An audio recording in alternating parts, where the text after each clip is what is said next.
说说光刻现在有什么新发展？光刻的话，现在下一步，最主要当然还是那个叫 High-NA EUV， 就是 EUV 它已经是就它的那个孔径呢，当然它那个镜头是比较大，但是说它的NA 呢是0.33，就是他们希望就是就是你增加它的 resolution 的话，就基本上就是靠就把这个镜头越做越大，波长越做越短。对吧？那波长的话，这个 EUV 它已经是超紫外线了，不是，那是说软 X 光，它已经是非常非常短了。OK， 就是后边基本上看起来很难再做短了。那唯一一个就是说你把那个 NA 再变大，对。但这个的话，现在比较大的问题呢是说，它上面那个 mask 就是相当于那个模板，因为它这个NA 变大之后呢，它只能是一个方向，它要有一个方向变成8倍缩小，然后另外一个方向4倍，所以它那个 mask 以前，比如说他们的 NVIDIA 的这个地方，它一个芯片呢，就是整个这个 mask 这么大，它就这么大。那现在呢，它只能做，相当于它只能做一半。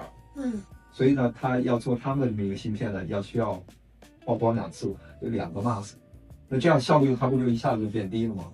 所以这是一个比较大的一个，是不是良率也会下降？对，良率当然会下降，但最主要的是说你这个，你的光刻机又要比以前要再卖2-3倍的价钱，然后你的这个 throughput 呢又降低了，降低了，是吧？那这个东西就不太容易卖给你，那所以台积电它就不太想接受这个。他以前呢 ，Intel 也跟他一起来并好。这个 Intel 现在因为 management 改变起来了，跟他一起来做这个。就像Leo讲的，这个因为你芯片是一单个芯片做的越大越好，对 power efficient， 对，你要 clearance 来 stitch 一下的话，也会有些可能的良率问题，或者是 efficiency 的缺少。对，所以他的 ideal size 就不愿意做这个。对，所以呢，他就必须要整个产业链又有变，那个 photo blank 的话。就说它要变得比以前要大倍，对，所以在配套的那个厂家上下都要变，对，那这个投入大，对，那个可能要但是投入对雷电不算大的，这也就是个一个好点，要不然就是这个钱谁出啊？谁出？对，所以它也是一个比较尴尬的一个对，所以现在其实最主要是说这个钱谁出。实际上，这个就是对于NVIDIA这样的公司的话，这一出小钱，对吧？就是你出2个 billion，我为什么要出这个？你不出的话，你的那个东西就是呀，就很难做了，对吧？这摩尔定律是不是还能继续下去了？摩尔定律其实后边的话，它其实这个靠以前主要靠光刻，对，但是以后的话，它其实不是主要靠光刻，就是因为它那个其实最近几代都这样，就是因为后来的话，我们在讲的其实都是那个 transistor 的 density，对吧？其实 transistor 它那个东西其实原来还挺大，它原来是平着放的，对吧？所以呢，它后来呢就说这个 gate 呢，它是把它竖起来了，竖起来不行了，然后又变成了有这么几个，对吧？后来是 gate all around，然后后边呢，他们在做呢，就是它本来有个 N 节一个 P 节，对吧？它本来是平着的嘛，现在它把这个。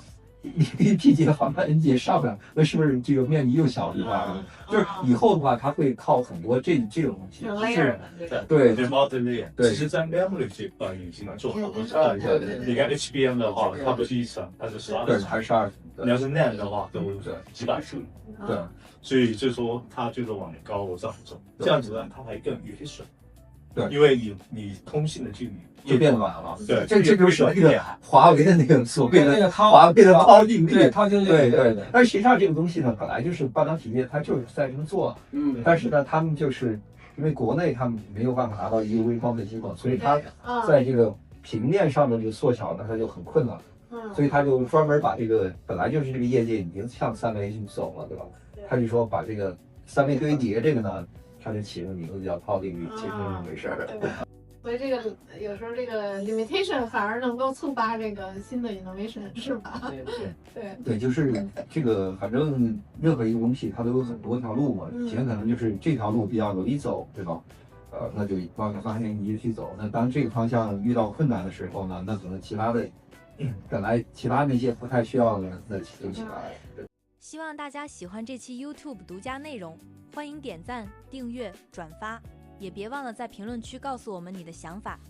下一期我们会把真人大小的机器人带到镜头前，展示它如何与现场成员互动。